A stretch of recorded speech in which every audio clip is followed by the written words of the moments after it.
बिस्मिल्लाहिर्रहमानिर्रहीम। अगर आप हंस नहीं सकते तो आप ज़िंदगी में बहुत कुछ खो देंगे, क्योंकि कहकहा आपका कहकहा इस कायनात से आपका मिलाप करवाता है। आपका कहकहा गरजते हुए समंदरों और गरजते हुए बादलों से आपका मिलाप करवाता है। आपका कहकहा सितारों के साथ और उनकी खामोशी के साथ आपका मिलाप करवाता है। कहकहे बखेरने वाला इंसान ज़हीन तरीन इंसान होता है।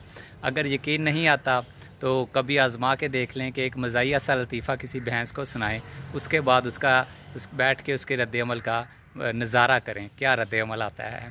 तो हम में से बहुत से लोग बिला वजह संजीदगी का मुज़ाहरा कर रहे होते हैं और रफ्ता रफ्ता ये उनकी फ़ितरत सानी बन चुका होता है। संजीदगी एक बीमारी है, जिसका मतलब ये है कि आपकी मज़ाक की हिस्स मुर्दा हो चुकी है, वरना आपके आसपास तो मसरत और खुशी और खुश होने के लिए और कहकहे बखेरने के लिए बेतहाशा चीज़ें हर वक्त रूनुमा हो रही होती है। अगर आप मज़ाक की हिस्स के मालिक हैं तो आप महसूस करेंगे कि आपके पास उदास होने और गमगीन होने के लिए बिल्कुल भी वक्त नहीं है, क्योंकि हर जगह हर वक्त कोई ना कोई चीज़ वकूफ़ पज़ीर हो रही होती है जो हमें खुशी और मसरत फ़राहम करती है। मज़ाक की हिस्स का मतलब ये है कि अगर आप कह के नहीं बखेरते तो आप बहुत कुछ फ़रामोश कर रहे होते हैं। आप मोहब्बत फ़रामोश कर रहे होते हैं, आप नग़मे फ़रामोश कर रहे होते हैं।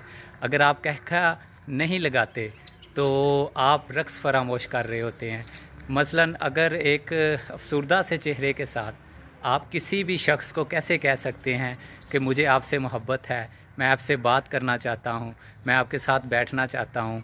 और इसी तरह कोशिश करें कि हंसने का गुर सीखें, क्योंकि कहका अगर मैं ये कहूँ कि बिल्कुल मुक़द्दस है इबादत की तरह, तो यकीनन गलत ना होगा। Thank you very much.